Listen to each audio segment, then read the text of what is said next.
Until recently, documentaries were not known for their production value. If you were to watch some of the classics in the documentary canon, yes, you would see compelling stories, but you'd also see lots of technical imperfections. But today, it's tough to get away with that. I would argue that today, even if you have a great story, it's harder than ever to get a documentary seen and to make money without really high production value. So in this video, I'm sharing 10 tips to increase the production value of your film without spending any money. We'll start with cinematography tips, then we'll move into the audio side of things, and then we'll cap off the video with the one post-production tip that has transformed my production values more than any other tactic. So let's do it. Hey everyone, if you're new here, my name is Austin Meyer. I'm an Oakland-based documentary filmmaker, National Geographic Explorer, and on this channel I share the field-tested skills, mindsets, and lessons that have helped me on my journey as a documentary filmmaker. There's no denying that the overall quality of the average documentary has increased dramatically over the last decade. A huge reason for this is the digital revolution, which lowered the barrier to entry, allowing documentarians to shoot with some of the same cameras as high-end narrative filmmakers. Smaller and smaller equipment with better and better specs have opened up possibilities for all of us. And although you may occasionally see a documentary shot on an Arri Alexa camera, there are way more filmmakers out there getting incredible production value out of entry-level equipment. And if you're looking to get those same results without going into debt, buying new equipment, here are 10 free ways to increase your production value. The first is to set your alarm. I remember when I was just getting started making films, I used to watch this YouTube channel called Devin Supertramp, where he filmed all these fun stunt videos. And I remember thinking, why doesn't any of my footage look like his? Well, there were a lot of reasons why, but one of the reasons that eventually dawned on me was so simple. While I was getting out to film my projects in the middle of the day, Devin was filming either early in the morning as the sun was rising or late in the afternoon when the sun was setting. He structured his shoot around when nature would provide him with the best light. And boy, did it work. Oftentimes, the most amazing light you will get during the day is at golden hour. Golden hour is the last hour before sunset and the first hour after sunrise. And it's this precious window for filming because the sun's position in the sky creates 3 lighting effects. First, the light is softer. During golden hour, the sun's rays come at an angle, diffusing the light. And this softer light is more flattering and makes for beautiful skin tones. Second, the light is directional. Because the sun is at a low angle in the sky, you get these beautiful long shadows, and you can really get creative with how to play with your key light source in the frame. Rim lighting, backlighting, side lighting, silhouettes, sunbursts, lens flares, they're all at your disposal during golden hour. And third, the light is warm. On the color temperature spectrum, golden hour light is warmer with lots of yellows, oranges, and reds. That is because the atmosphere filters out blue light when the sun is closer to the horizon, and it leaves you with a color palette that people often associate with feelings of warmth and joy. But call me crazy, call me a wild child, because what I might enjoy even more than golden hour is blue hour. And that alarm is even earlier than golden hours because blue hour generally lasts just about 20 to 30 minutes and it's right after sunset or just before sunrise. As sunlight reflects off particles in the atmosphere, the sky takes on a deep, saturated blue hue. The light is super soft, and I always feel like these images have both a quietness, but also an intensity about them, which I love. So if you want to boost your production value, set your alarm. Get out to your location an hour before blue hour. Get ready, get set, get your shot, and let nature give you an assist. Now, we just briefly touched on it, but the second tip also has to do with where the light is in your frame, and specifically where you place your subject in relation to the light. When I was first starting out, I often filmed subjects from the same side of my key light source. For an interview, I had them face toward a big window, or I positioned the sun behind me so that it would shine towards them. But the result was a flat image without shadows and contours. And that can be fine for some corporate work that needs a super clean, neutral look. But if you want your frames to feel cinematic, the cheat code is to put your subject between your main light source and your camera. In other words, backlight your subjects. When people are watching films, they're watching movies on a 2-dimensional screen. So your job as a cinematographer is to use light to create a 3-dimensional world within that 2-dimensional screen. And backlighting is one of the best ways to do that. Let's take a look at some examples so you can get a sense of what I'm talking about. All right, so the first example is a screen grab from the movie Shutter Island.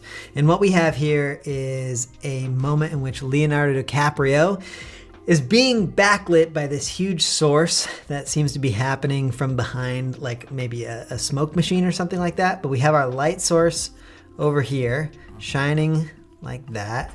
We have camera over on this side, so the opposite side, and we're getting this really nice kind of rim light on the edge of Leonardo, and possibly something that's bouncing the light back towards his face to kind of give us a little bit of shine right here. So that's not all the way in shadow.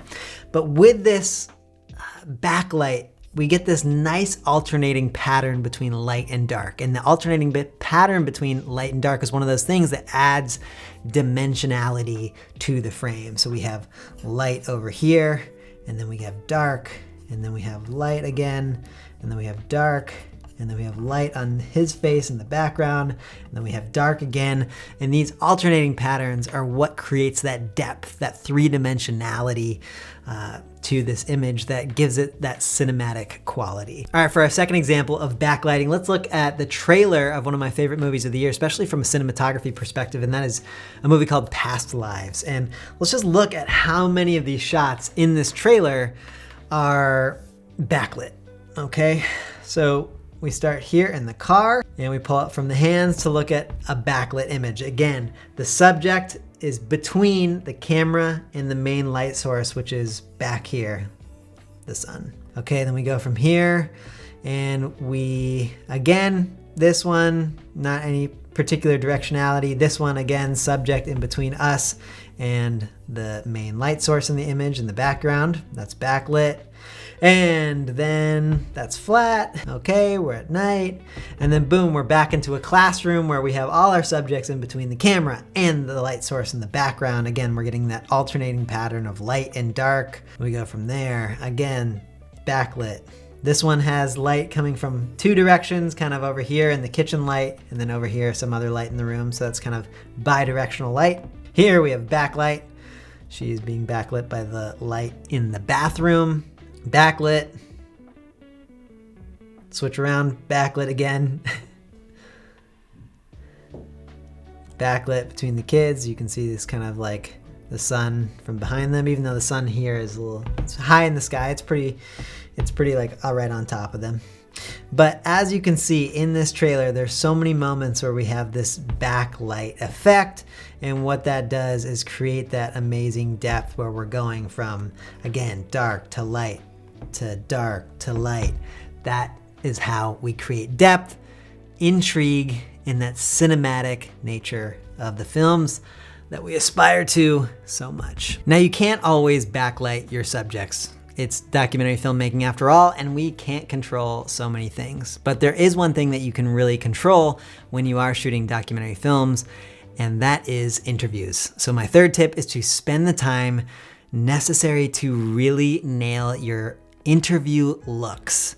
Scout out your location, get there early, bring your lighting equipment and modifiers, and then try different looks. See what the interview looks like with or without negative fill. Move the key light slightly to see how that changes where the light falls. You only have so many opportunities to control the look of your film when shooting documentaries, so don't view the look of interviews as an afterthought. Take advantage of every one. The next tip to increase your production value is another one that's so simple yet so effective. Put your establishing shots on a tripod.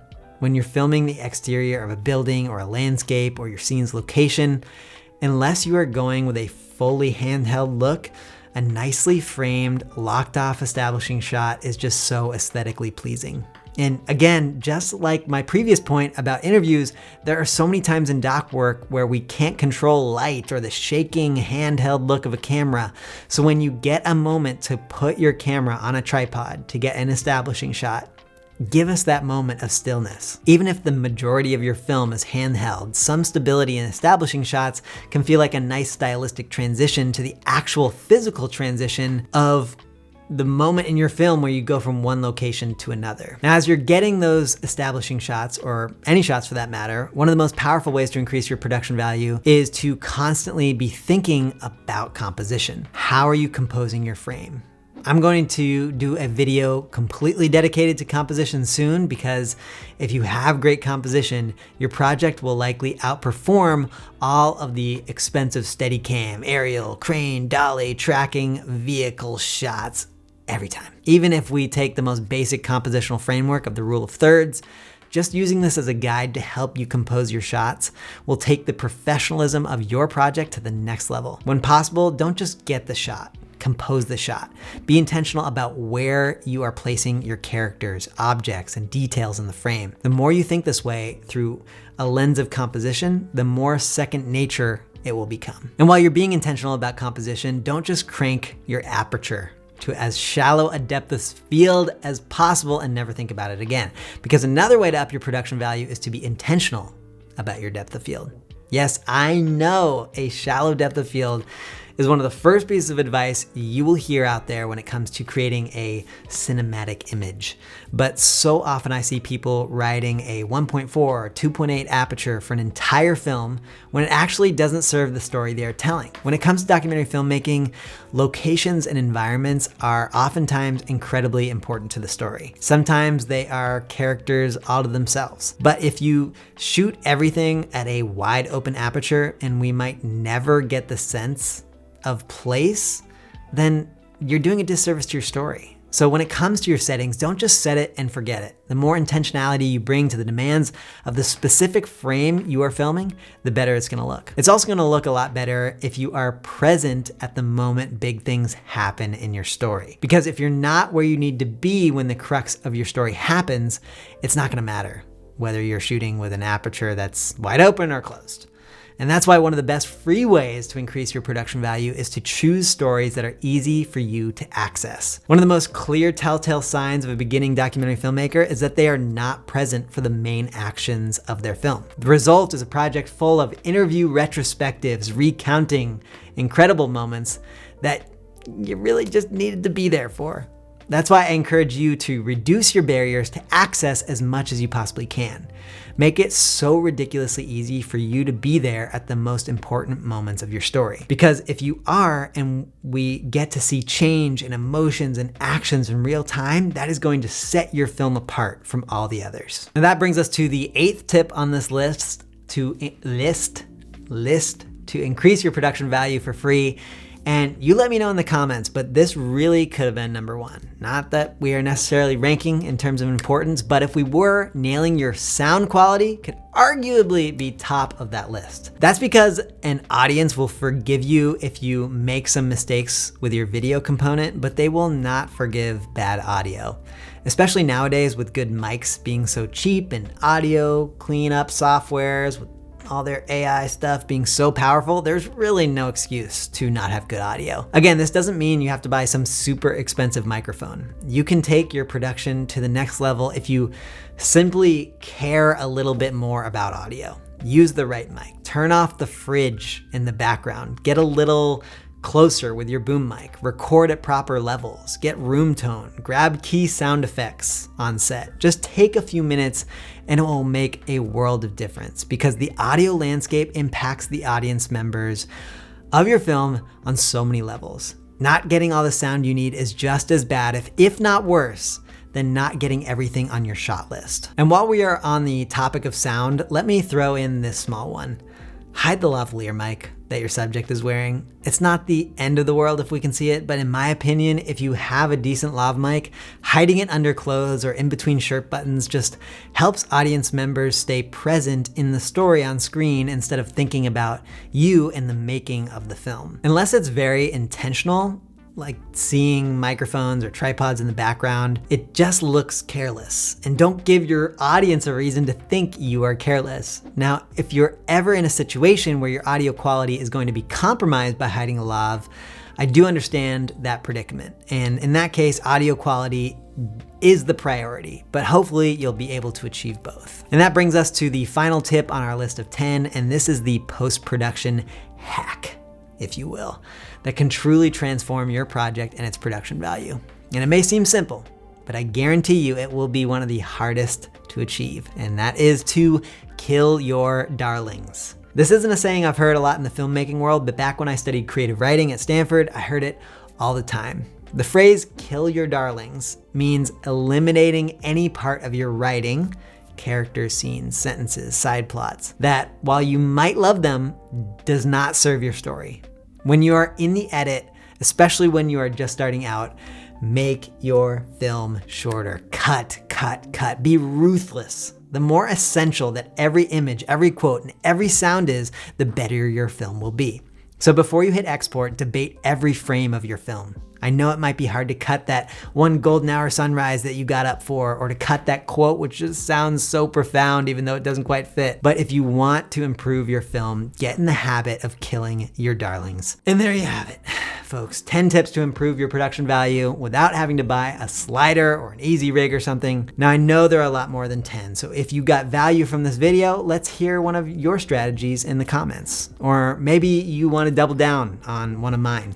Either way, I'd love to hear from you and to know who out there is watching these videos. So I'll see you next week. And until then, I'll go out, you go out. Let's all go out and tell some stories.